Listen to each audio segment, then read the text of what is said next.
के अंदर जो बात की थी वो बात की थी हमने जाम्बो जी की, जसनाथ जी की हमने बात कर ली थी। आज हम जो बात करेंगे वो बात करेंगे संत दादू की बात करेंगे। और संत दादू का जो संप्रदाय है उस संप्रदाय का नाम क्या है? पर ब्रह्म संप्रदाय।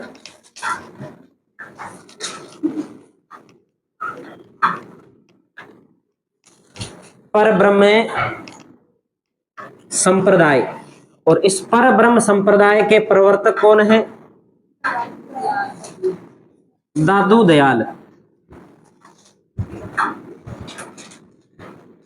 दादू दयाल इस संप्रदाय के प्रवर्तक है। अब हम थोड़ी सी बात करते हैं इनके जन्म को लेकर के। जन्म को लेकर के अपने बात करें तो ऐसा माना जाता है कि संत दादू जी का जन्म 1544 ईस्वी में हुआ था। जन्म कब हुआ? 1544 ईस्वी में इनका जन्म हुआ था अहमदाबाद में। अहमदाबाद कहाँ है? अहमदाबाद पड़ता है गुजरात के अंदर। देखो इनके बारे में ऐसा कहा जाता है कि लोदीराम नाम का एक ब्राह्मण था और उसकी पत्नी थी सावित्री। ये दोनों एक दिन नदी के किनारे बैठे होते और तभी उस नदी के अंदर तैरता हुआ एक बक्सा आता है। तब उस बक्से को ये निकालते हैं तो उस बक्से के अंदर कौन होते हैं? दादू जी होते हैं। ऐसा माना जाता है कि इन्हें ये कहां पे मिले थे? नदी के अंदर एक बक्से के अंदर मिले थे। और लोदीराम जी और उनकी जो पत्नी थी सावित्री, उनके कोई संतान नहीं थी, इसलिए दादू जी को उन्होंने पाल लिया, पालन पोषण कर लिया। जब ये लगभग 11 साल के हुए तब इन्होंने घर त्याग दिया और तपस्या करने लग गए। और बाद में ये गुजरात को छोड़ करके सिरोही से होते हुए अपने सांबर जयपुर के अंदर राजस्थान में आ जाते हैं। और राजस्थान में आकर के सांबर झील के किनारे अपना उपदेश देते हैं। पहला उपदेश देते हैं सांबर झील के किनारे संत दादू जी। फिर इसी समय जो राजा होता है वो अकबर होता है, दिल्ली का बादशाह होता है, उनसे मुलाकात भी होती है इनकी। अपना संप्रदाय भी चलाते हैं। संप्रदाय का नाम क्या है? परब्रह्म संप्रदाय है। और आगे चल करके अपने बात करें तो इनके 152 शिष्य होते हैं। उन 152 शिष्यों के अंदर प्रमुख शिष्य थे वो 52 थे, जो दादू जी के 52 स्तंभ कहलाते हैं। ये इनके बारे में प्रमुख बातें। और 1603 ईस्वी के अंदर दादू जी का निर्वाण हो जाता है। ये बातें हमें ध्यान रखनी है। तो लिखेंगे अपने पालन पोषण। पालन पोषण। पालन पोषण किसने किया? लोदीराम व सावित्री देवी ने। सावित्री देवी ने पालन पोषण किया। 11 वर्ष की आयु में, 11 वर्ष की आयु में घर को इन्होंने त्याग दिया। तो 11 वर्ष की आयु में इन्होंने गृह त्यागा। और इसके बाद में ये कहां आ जाते हैं? राजस्थान में आ जाते हैं। जब ये 19 साल के होते हैं तब ये सिरोही से राजस्थान में प्रवेश करते हैं। और आगे चल करके ये कहां पे आ जाते हैं? आगे चल करके ये सांबर के पास में आ जाते हैं। तो लिखेंगे 19 वर्ष की आयु में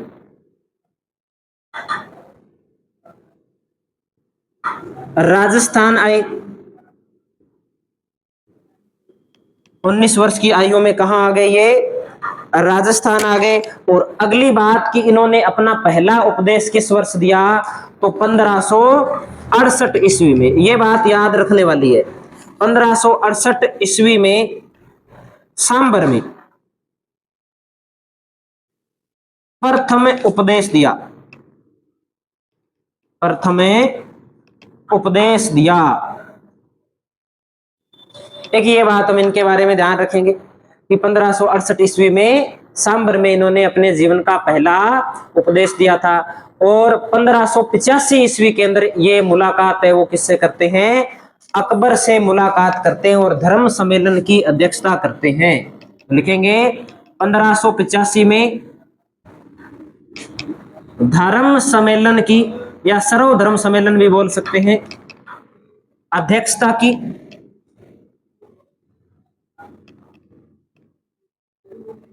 वह अकबर से मुलाकात की,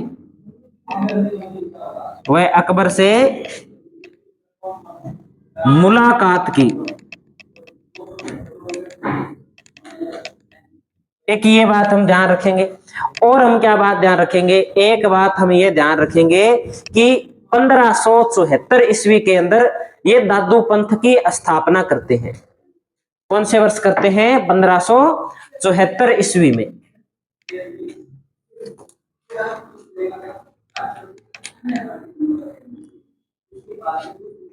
दादू पंथ की स्थापना। कुल शिष्य कितने थे? कुल शिष्य 152। प्रधान शिष्य 52। ये जो प्रधान शिष्य 52 है, ये क्या कहलाए? 52 स्तंभ। निर्वाण 1603 ईस्वी के अंदर इनका क्या हो गया? निर्वाण हो गया। एक ये बात हम ध्यान रख लेंगे बड़ी बड़ी इनके बारे में। और हम क्या बात ध्यान रखें, तो एक बात हम ये भी ध्यान में रख सकते हैं कि इनका जो संप्रदाय है, दादू पंथ बोल दो या परब्रह्म संप्रदाय बोल दो, एक ही बात है। इनकी प्रधान पीठ कहाँ है? इनके संप्रदाय की प्रधान पीठ तो नारायणा के अंदर है। और नारायणा कहां पड़ता है? दुद्दू में पड़ता है वर्तमान में। तो लिखेंगे संप्रदाय की प्रधान पीठ, संप्रदाय की प्रधान पीठ नारायणा, वर्तमान जिला दुद्दू। ये बात हम ध्यान रखेंगे। इनका जो संप्रदाय है दादू पंथ है, ये दादू पंथ के जो लोग हैं वो 5 प्रकार के होते हैं। कितने प्रकार के होते हैं? 5 प्रकार के होते हैं। इन 5 प्रकारों के बारे में हमें क्या बात ध्यान रखनी है? इनके नाम ध्यान रखने। एक तो होता है खालसा। खालसा तो वो होता है जो आचार्य परंपरा का निर्वहन करता है, शिक्षा देने का प्रमुख रूप से क्या करते हैं? काम करते हैं। आचार्य का मतलब होता है पढ़ाने वाला, शिक्षा देने वाला। दूसरे होते हैं खाकी। खाकी होते हैं वो राख लगाते हैं अपने शरीर के ऊपर और बड़े बड़े बाल रखते हैं, वो खाकी कहलाते हैं। तीसरा इनका जो पंथ है वो है नागा। ये हथियार रखते हैं, सैनिक के रूप में रहते हैं। चौथा पंथ है उत्तरादि, जो उत्तर दिशा की ओर चले गए। और पांचवा है विरक्त, जो गृहस्थ जीवन जीते हैं, उन्हें उपदेश देते हैं कि आप भी क्या है, घर त्याग दो। इस प्रकार से ये कितने प्रकार के हो गए? 5 प्रकार के हो गए। हमें इनके कितने प्रकार याद रखने हैं? 5 प्रकार के नाम याद रखने में। दादू पंथियों के कितने प्रकार है? 5 प्रकार है। तो लिखिए दादू पंथियों के 5 प्रकार। दादू पंथियों के 5 प्रकार।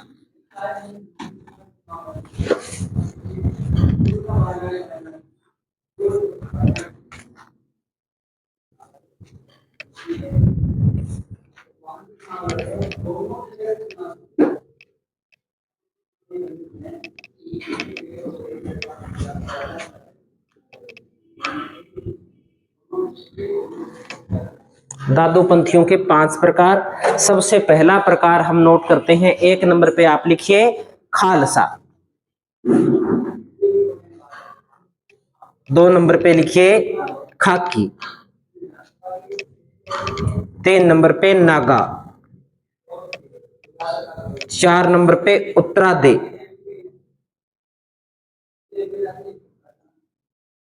और 5 नंबर पे विरक्त। ये 5 इनके नाम हमें ध्यान रखने। कई बार पूछ लिया जाता है कि विरक्त कौन है या खाकी कौन है, खालसा क्या है। ये खालसा वाला तो खूब प्रश्न पूछा जाता है। तो खालसा दादू पंथियों की एक शाखा है, दादू पंथियों का एक प्रकार है। ये हमें बात ध्यान में रखनी है, ठीक है। ये अपने कौन सा पंथ कंप्लीट हो जाता है एक प्रकार से? दादू पंथ। अगले संत पढ़ते हैं अपने संत पीपा। संत पीपा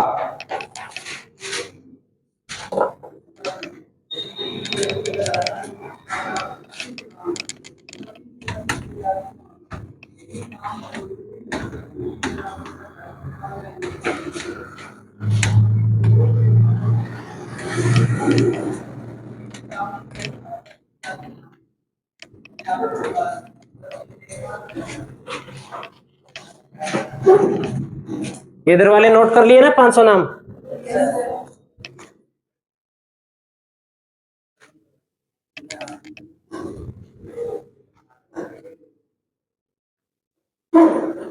संत पीपा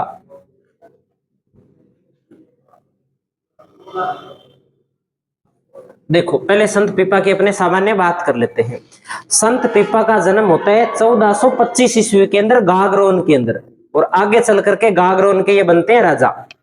20 रानियां होती है, जिनमें सबसे छोटी रानी होती है वो भक्ति में ज्यादा विश्वास रखती है।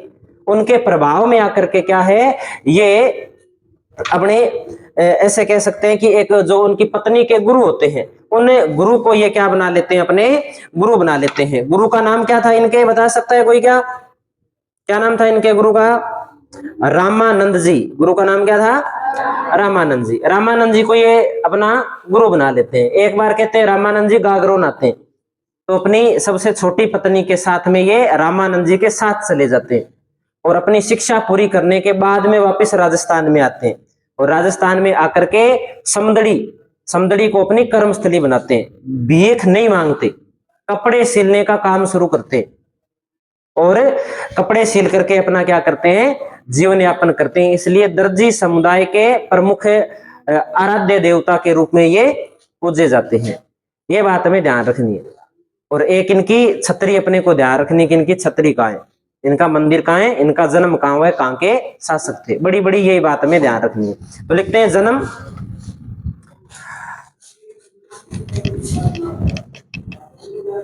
कब हुआ, जन्म 1425 में। कहां पर हुआ? गागरोन में इनका जन्म हुआ। बचपन का नाम थोड़ा सा याद रख लेंगे। बचपन का नाम क्या नाम था? प्रताप सिंह खिची। गुरु कौन थे इनके? गुरु थे रामानंद जी। ठीक है। इनकी कर्म स्थली कौन सी रही? समदड़ी। कर्मस्थली कौन सी रही? समदड़ी। क्या कार्य किया इन्होंने? दर्जी का कार्य किया। दर्जी का कार्य किया, और दर्जी समुदाय के क्या है? आराध्य देव।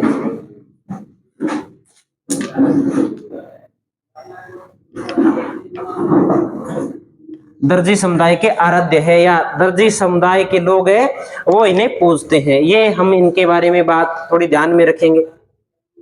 फिर अपने बात करते हैं कि इनका जो मंदिर तो है, मंदिर तो समदड़ी के अंदर या चैत्र पूर्णिमा को इनका मेला भरता है। तो लिख सकते हैं मंदिर समदड़ी। समदड़ी बाड़मेर में है ना, या बालोतरा में?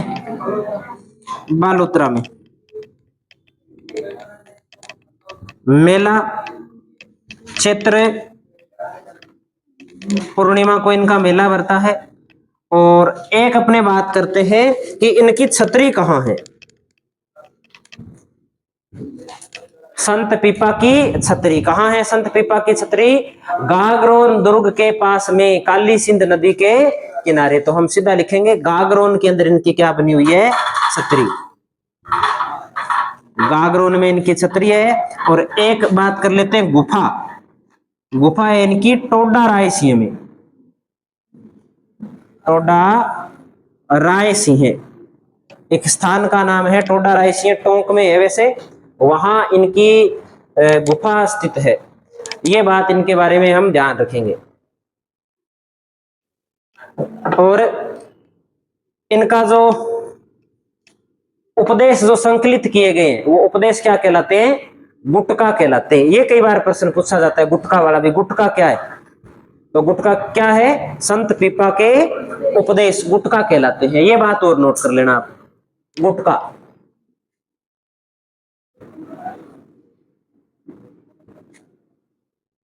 संत पीपा के उपदेश।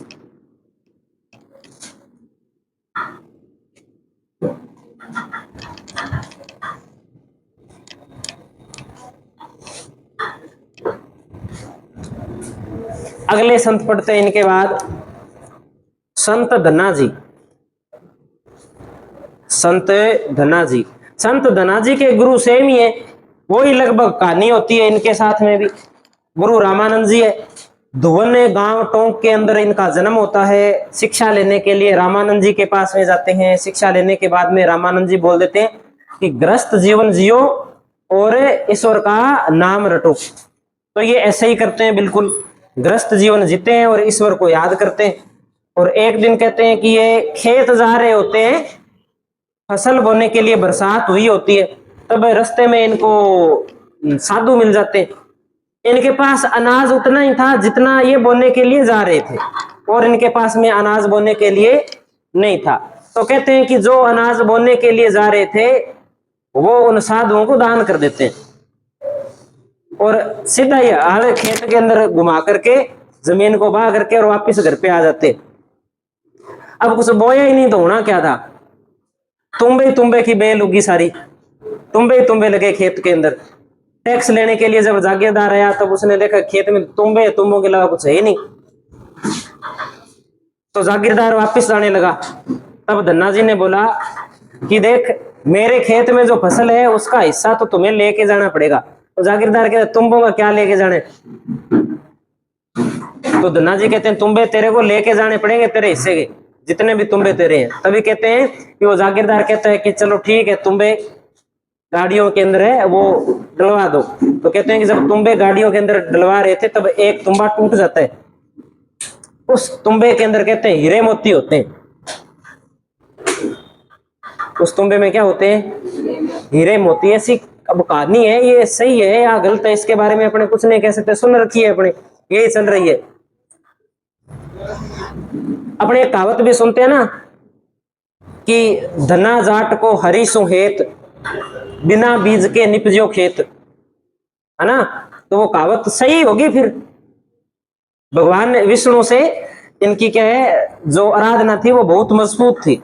तो कहते हैं बाद में धन्ना जी कहते हैं तेरे को जितना टैक्स लेना है ना वो मेरे खेत से ले ले तू टैक्स, बाकी किसी किसान को है वो आप परेशान नहीं करोगे। तो ऐसी इनके बारे में मानी जाती है जो कहानी है वो। और एक कहानी ये भी है कि भगवान विष्णु है वो जो धन्ना जाट है उसके खेत में क्या है, हाड़ी के रूप में काम करते हैं। इतनी भक्ति की थी इन्होंने। सुना नहीं है क्या कोई पुराना गीत ऐसा? त्रिलोकी को नाथ जाट के रे ग्यो वाली रे, नहीं सुना? पुराने गीत सुनना कभी तुम? वो धन्ना जी के बारे में बात हो रही है सारी। राजस्थान के संत हैं धन्ना जी।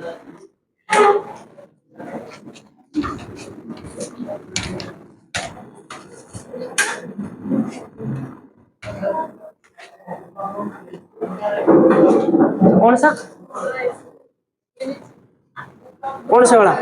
ये टोडा रायसी है, टोडा रायसी टोंक।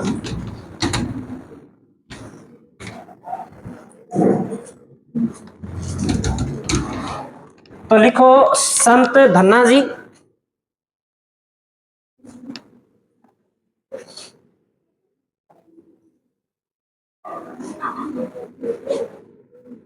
उपनाम इनका नोट करना आप, फसल निवारक संत। फसल निवारक संत।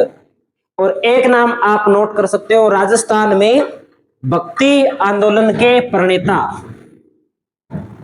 राजस्थान में भक्ति आंदोलन के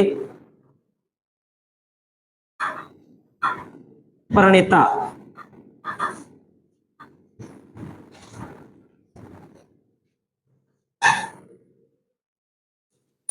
जन्म धुवन गांव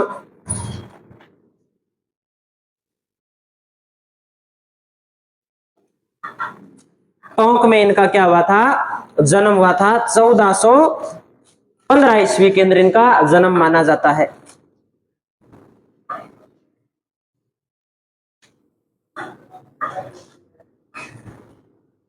गुरु इनके रामानंद जी थे। गुरु का नाम क्या था, रामानंद जी। गुरु का नाम है रामानंद जी।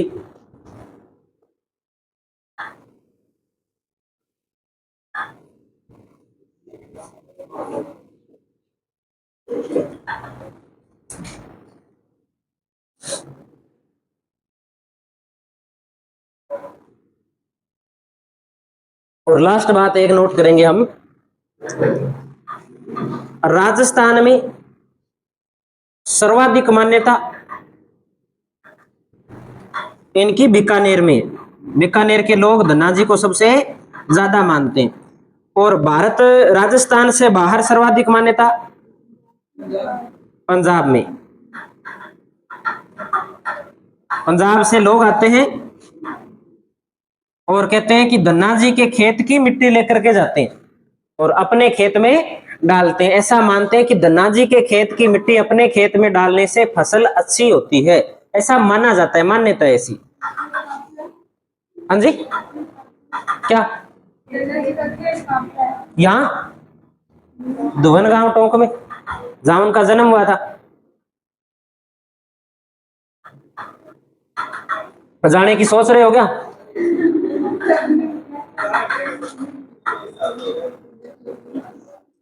तो संत धन्ना जी के बाद में हम लिखते हैं आगे,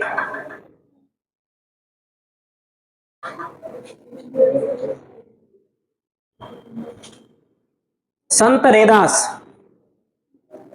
संत रेदास, रेदास जी का नाम सुना है? संत रेदास ने एक संप्रदाय चलाया था। इनका संप्रदाय कौन सा था? रामदासी संप्रदाय। कौन सा संप्रदाय था? रामदासी संप्रदाय था। मीरा जी के ये आध्यात्मिक गुरु रहे। मीरा बाई के आध्यात्मिक गुरु।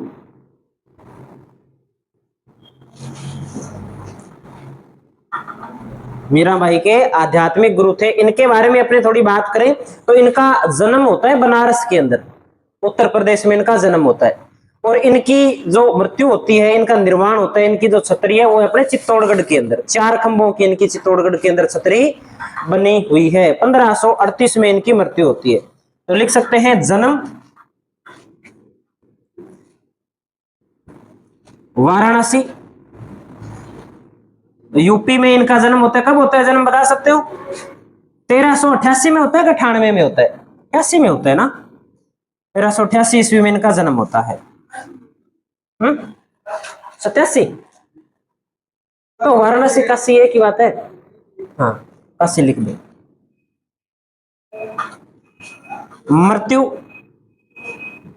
1438, 1538। ऐसे तो मीराबाई का जन्म ही फिर नहीं होगा। फिर ये 1388 सही है क्या? इतने साल जिए थे क्या? 1388, 1538, कितने साल हो गए? 0, 13 में से 8 गए, 13 में से 8 गए, 5 बचते। और यहाँ 150 साल आयु थी फिर इनकी। करणी माता की थी 151 साल के आसपास, है ना। तो सही है, फिर ये गलत नहीं है। इतने इतने जीते थे लोग। आज भी 100, 120 कही है, वो 120 साल की उम्र में भी जिंदा है। तो खुराक अच्छी रही होगी इनकी।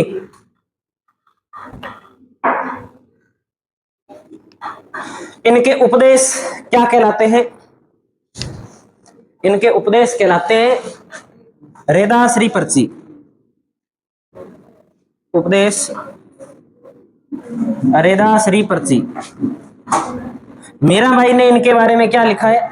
मीराबाई ने रेदास जी के बारे में लिखा है कि गुरु मिलिया रविदास जी, दीनी ज्ञान री गुटकी, चोट लगी निज नाम हरि की, मारे हिवड़े खटकी। ये बात किसने कही है? मीराबाई ने कही अपने गुरु के लिए। वो बात लिखने की आवश्यकता नहीं है, ये बात हमें याद रखनी है।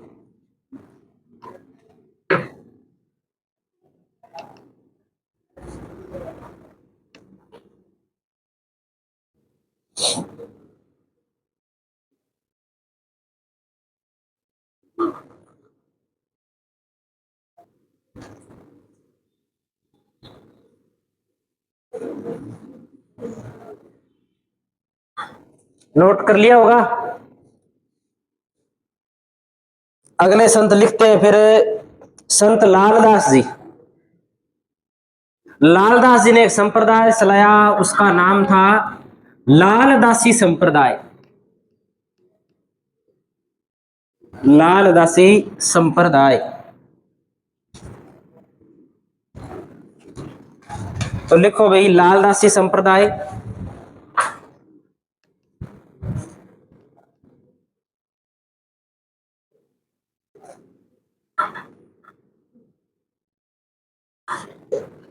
प्रवर्तक कौन है? लालदास जी।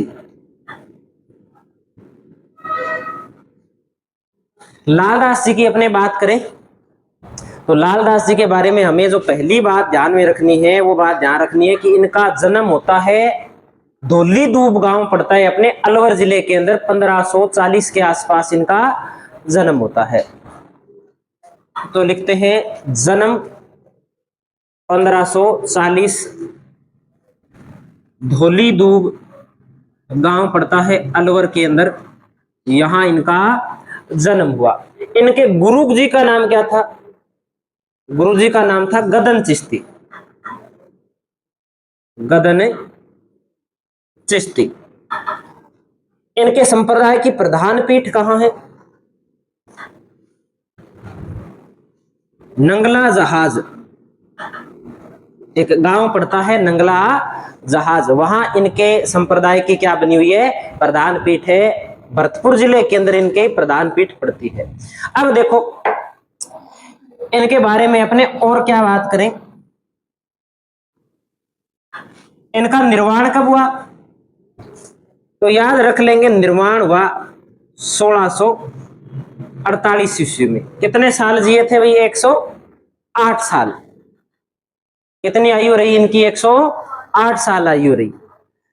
एक बार इनके पास में औरंगजेब का भाई आया, भाई का नाम था दारा सिको।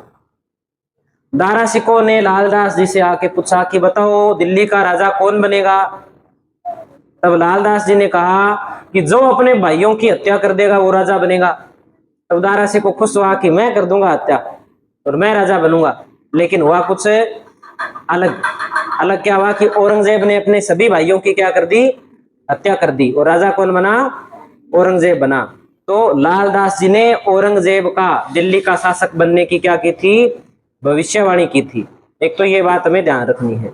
दूसरी बात, इस संप्रदाय में लोग को जो लोग आते हैं दीक्षित कैसे किया जाता है?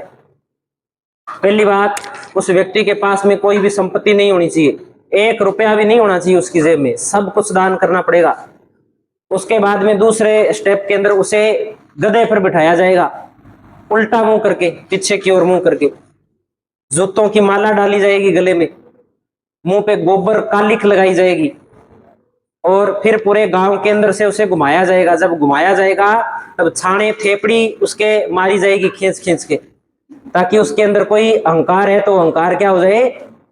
समाप्त हो जाए। और जब व्यक्ति इतना सब्र धार लेता है कि पूरे गांव के अंदर चक्कर काट के आ जाता है, मुंह पे कालिख पोती है, गधे पे बैठा है, जूतों की माला डाली हुई है गले के अंदर, अगर वो व्यक्ति उस गधे पर बैठा रहता है पूरे गांव का चक्कर लगाते हैं इतने तक, इसका मतलब है उसका अहंकार क्या हो गया? समाप्त हो गया। अब उसे मीठा शरबत पिलाया जाता है और इस संप्रदाय के अंदर क्या किया जाता है?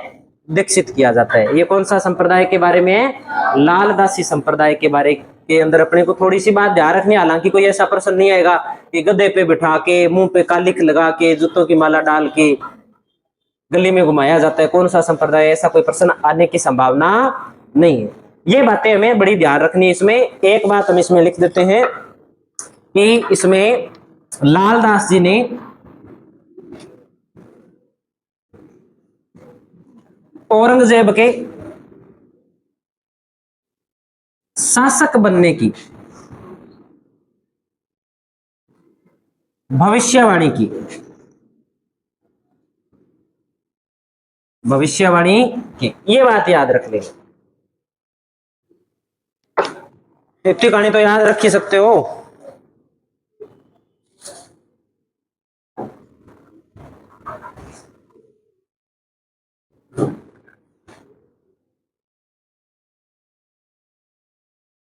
अगले संत लिखो आप, रज्जब जी नहीं पढ़ा ना अभी तक, या पढ़ लिया? रज्जब जी लिखो, संत रज्जब जी। ये अरे ये पहले यही लाइन मिटो दी जो लास्ट में लिखी है, लिख ली थी क्या? लालदास जी ने औरंगजेब के शासक बनने की भविष्यवाणी की, यह लिखा हुआ है।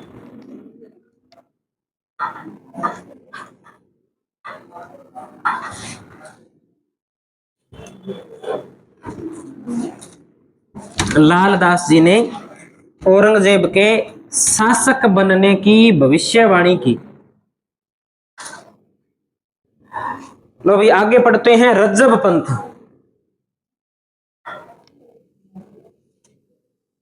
रज्जब पंथ, रज्जब पंथ की शुरुआत किसने की?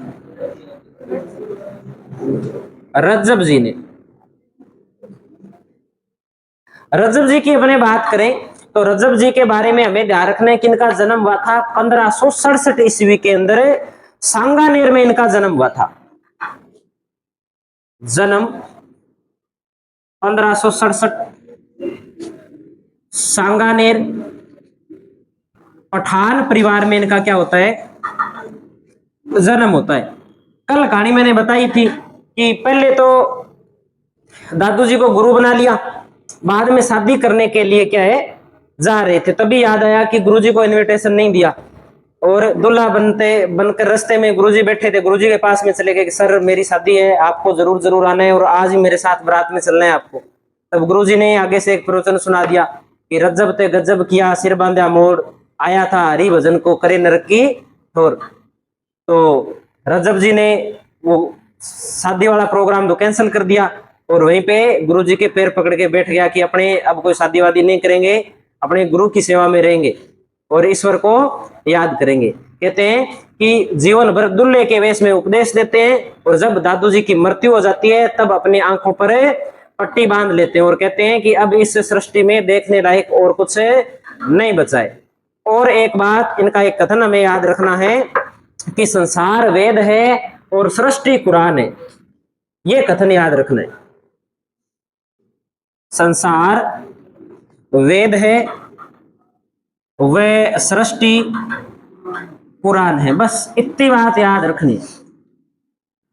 पूछा जाएगा तो जन्म पूछा जा सकता है, कहां हुआ है, गुरु पूछा जा सकता है, गुरु कौन है? दादू जी। और इनका कथन पूछा जा सकता है, दूल्हे के वेश में क्या दिए? उपदेश दिए।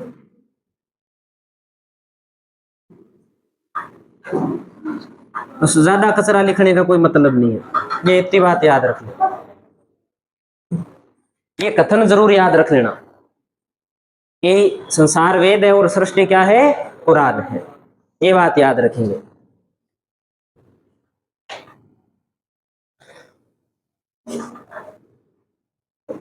अब अगले संत लिखो आप,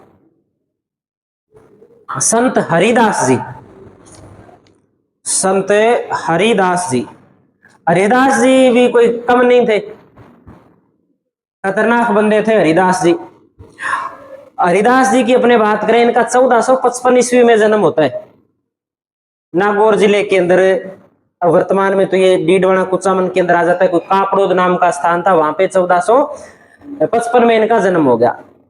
ठीक है, बचपन बढ़िया बीता, बड़े होके डाकू बन गए,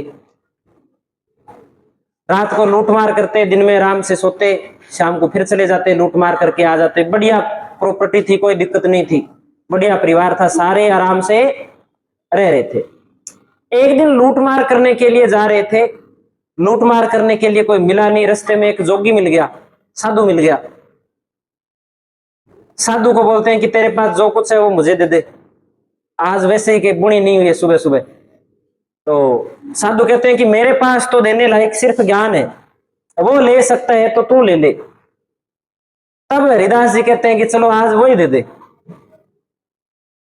तब ज्ञान के अंदर उन्होंने कहा कि जो तुम कर्म कर रहे हो उसका फल तुम्हें ही भुगतना है। तब हरिदास जी ने कहा कि ऐसा कैसे, लूट मार मैं कर रहा हूं, पैसे घर वालों को दे रहा हूं, भागी होंगे वो बीच में, जितना जितना उन्होंने पैसा लिया है लूट का, कि घर वालों से पूछ क्या। हरिदास जी घर पे आते हैं, अपनी पत्नी से, अपने माता पिता से, अपने बच्चों से पूछते हैं कि जो मैं पाप कर रहा हूं उसका आपको भी पाप लगेगा, उसके भागी बनोगे। तब घर वाले बिल्कुल स्पष्ट नट जाते हैं कि भैया हम कोई भागी भोगी नहीं बनने वाले, तेरे कर्म जाने तू जाने। हरिदास जी का दिमाग खराब हो गया कि मैं इनके लिए इतना कर रहा हूं और ये मेरे पाप के अंदर भागी नहीं बन रहे, ये तो गलत बात है। आते हैं और साधु के पैर पकड़ लेते हैं कि महाराज आज के बाद में डाकू वाला काम बंद है, अपना अपना नया बिजनेस शुरू करेंगे साधु वाला। और उसी दिन से क्या बन जाते हैं, साधु बन जाते हैं और लोगों को उपदेश देने लगते हैं। जितने भी टोली में डाकू थे ना, सारों को संत बना लिया कि अपने डाकू वाला काम बंद, आज से अपने संत है। और लोगों को उपदेश देने लगे कि इस मोह माया के अंदर कुछ नहीं है, सिर्फ क्या है, ईश्वर का नाम लो और अपना जीवन यापन करो, यही है जो है वो। तो ऐसे कौन थे अपने हरिदास जी, तो लिखिए संत हरिदास जी।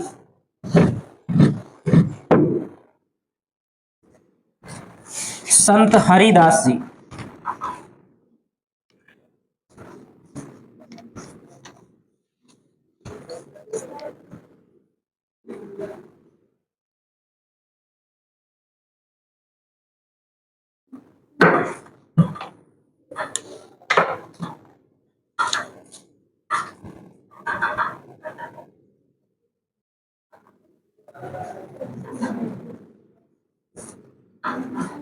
जन्म 1455 कापड़ोद डेडवाना कुचामन जिले के अंदर।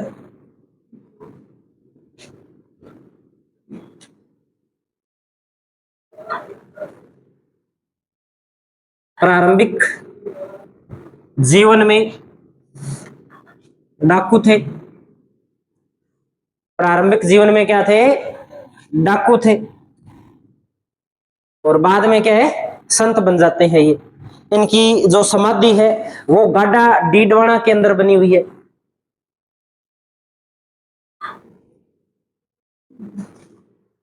गाडा गांव डीडवाना जिले के अंदर पड़ता है। और इनकी जो मृत्यु होती है, या अपने ऐसे कह सकते हैं इनका जो निर्वाण होता है, वो 1543 ईस्वी के अंदर होता है, 1543 में। देखो ऐसा काम करने वाले, जैसे मान लो कि पहले अपने, अगर आपने रामायण महाभारत के बारे में पढ़ा होगा तो कहते हैं कि जो संत महर्षि वाल्मीकि थे वो भी डाकू थे, प्रारंभिक जीवन में क्या थे, वो डाकू थे, और बाद में वो संत बनते हैं, महर्षि बनते हैं। तो इनका एक उपनाम भी तो मिलता है ना, इनका उपनाम क्या मिलता है, कलयुग का वाल्मीकि कहा जाता है इन्हें। तो इनका उपनाम जरूर याद रखना, कलयुग का वाल्मीकि।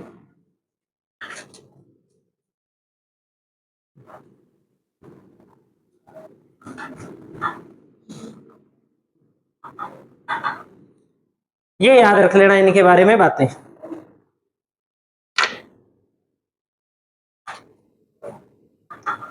अगला संप्रदाय लिखो, राम स्नेही संप्रदाय। राम स्नेही संप्रदाय।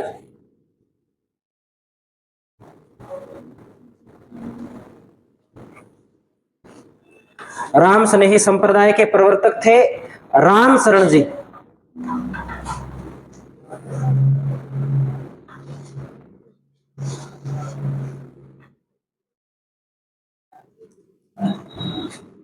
प्रवर्तक कौन थे, राम शरण जी।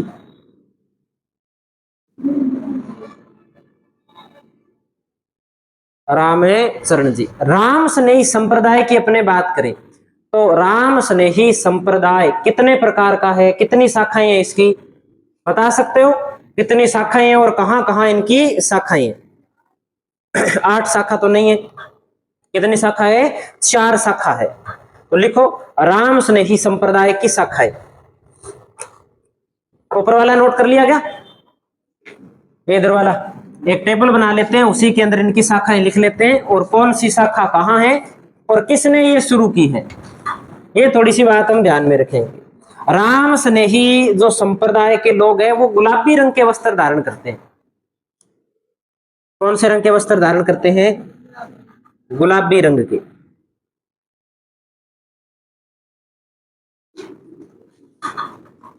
लिख देते हैं राम स्नेही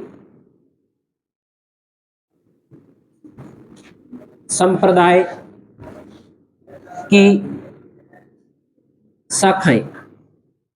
ये जो 4 शाखाएं है ना, इन 4 शाखाओं को ढंग से याद कर लेना। इनमें से प्रबल संभावना है एक प्रश्न आने की।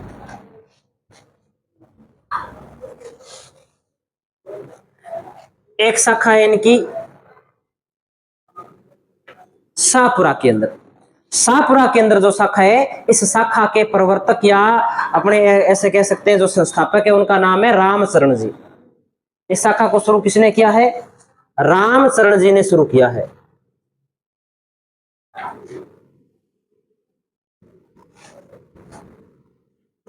दूसरी शाखा लिखिए इनकी रेण नागौर के अंदर है और दरियाव जी ने इसे शुरू किया था।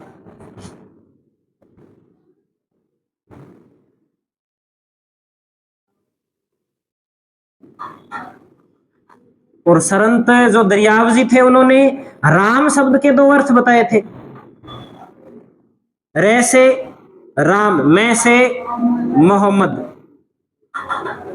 यह बात किसने कही थी? संत दरियाव जी ने कही थी। तीसरी शाखा की अपने बात करते हैं सिंहथल, बीकानेर के अंदर पड़ती है। हरि रामदास जी ने इसे शुरू किया था।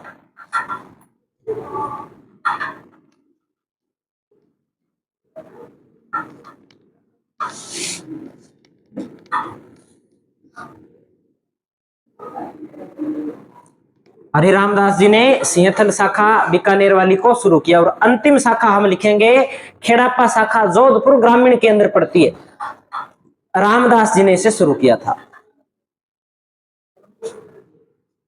कौन सी शाखा है जोधपुर ग्रामीण में? खेड़ापा है क्या या खेपाड़ा है? शुरू किसने किया? रामदास जी ने, जोधपुर ग्रामीण के अंदर। ये लो, ये 4 शाखाएं हमें याद रखनी है। और 4 शाखाओं के जो गुरु है, किसने शुरू की है, प्रमुख संत कौन हुआ है, उनके नाम हमें याद रखने हैं।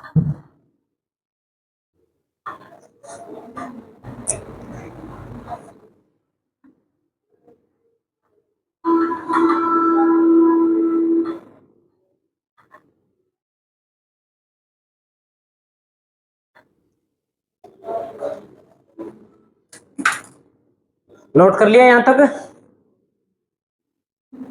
अगला संप्रदाय पढ़ लेते हैं गुद्दड़ संप्रदाय। गुद्दड़ संप्रदाय एक और ये पढ़ लेते हैं, ये लास्ट वाली बात।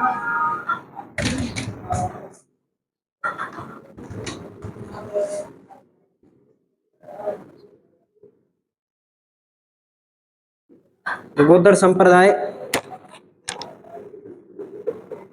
गुद्दड़ संप्रदाय के प्रवर्तक कौन रहे हैं? तो संत दास जी।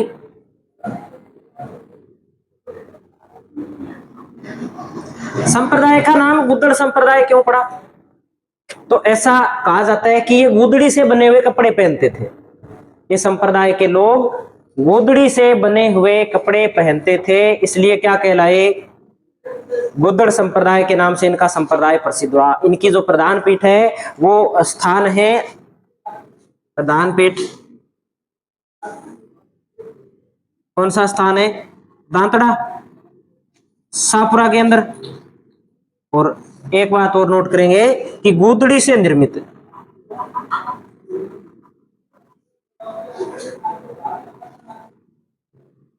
वस्त्र धारण करते थे। ये गुद्दड़ संप्रदाय हो गया।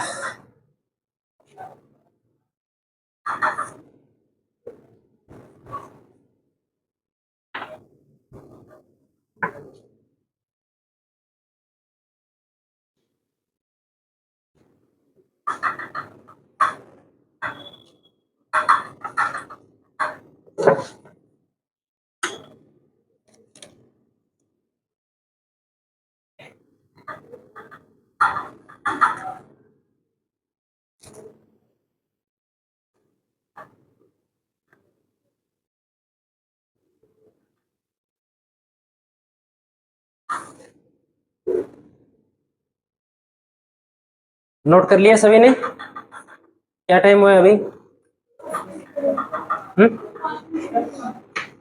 एक संतोर पढ़ लेते हैं। हेडिंग लगा दो शरणदास जी। शरणदास जी।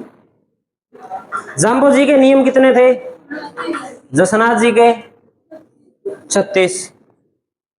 अब हम पढ़ रहे हैं चरणदास जी और चरणदासी संप्रदाय चरणदास जी के द्वारा जो चलाया गया था।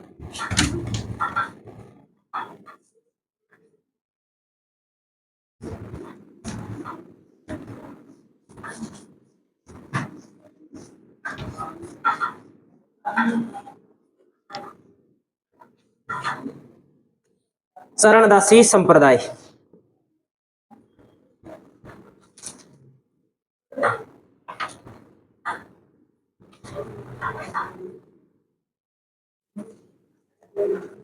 शरणदासी संप्रदाय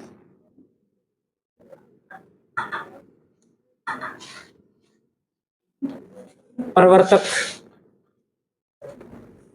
संत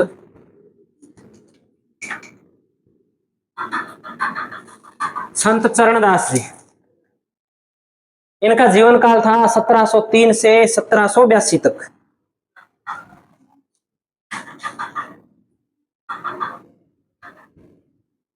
देखो इनके बारे में अपने बात करें तो पहली बात तो इनके बारे में जो ध्यान रखने की, इनका जन्म अलवर के अंदर एक गांव पड़ता है डेहरा गांव, उस डेहरा गांव में इनका जन्म हुआ था। तो लिखिए जन्म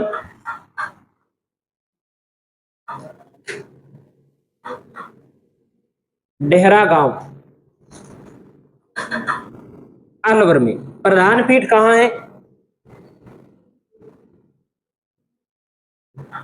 दिल्ली में। प्रधान पीठ कहां है इनकी? दिल्ली में इनकी प्रधान पीठ है और बसंत पंचमी के दिन इनका मेला भरता है। तो लिखेंगे मेला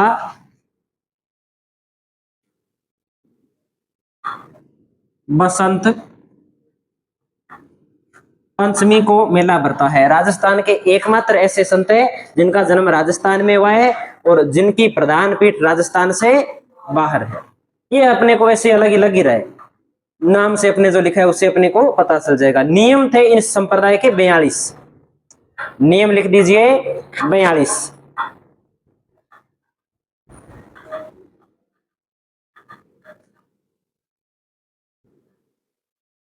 इनकी दो शिष्या थी, एक का नाम था दयाबाई और एक का नाम था सहजोबाई। दयाबाई का ग्रंथ था दयाबोध और सहजोबाई का ग्रंथ था सहज प्रकाश।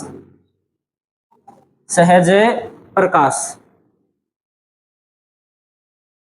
ये दो ग्रंथ इनके बारे में हम ध्यान में रख ही लेते हैं।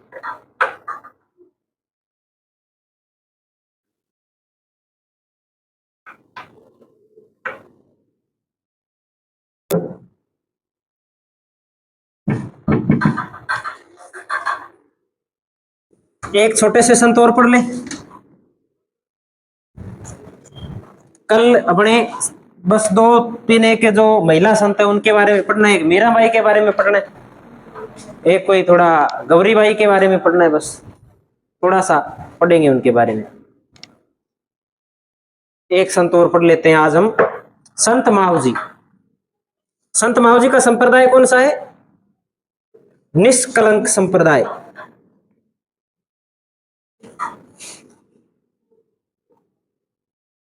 प्रवर्तक संत मावजी।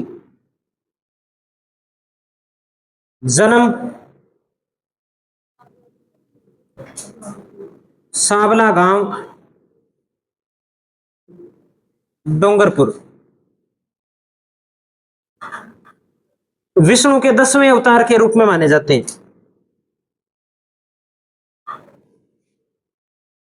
और एक इनका नाम क्या मिलता है? वागड़ के धनी। वागड़ के धनी। ग्रंथ कौन सा इनका? चोपड़ा।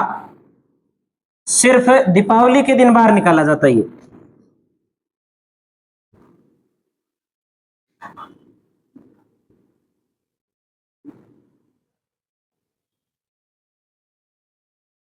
ये पूछा जाता है कि कौन सा ग्रंथ है जो सिर्फ दीपावली के दिन बाहर निकाला जाता है, तो चोपड़ा ग्रंथ। चोपड़ा ग्रंथ है किसका? संत मावजी का ग्रंथ है। ये हमें बात ध्यान रखनी है। और प्रधान पीठ कहाँ है? जहाँ इनका जन्म हुआ है ना, साबला गांव, वही इनकी क्या है? प्रधान पीठ बनी हुई है, इस संप्रदाय की प्रधान पीठ।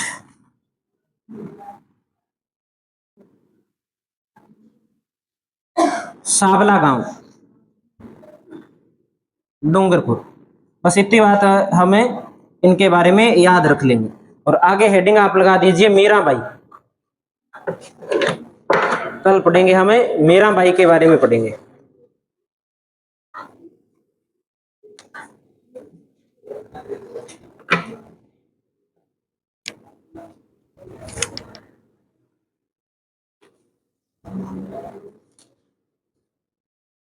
संत ही पढ़े, संतों की जो कहानी है वो चलेगी। अगर मैं आपसे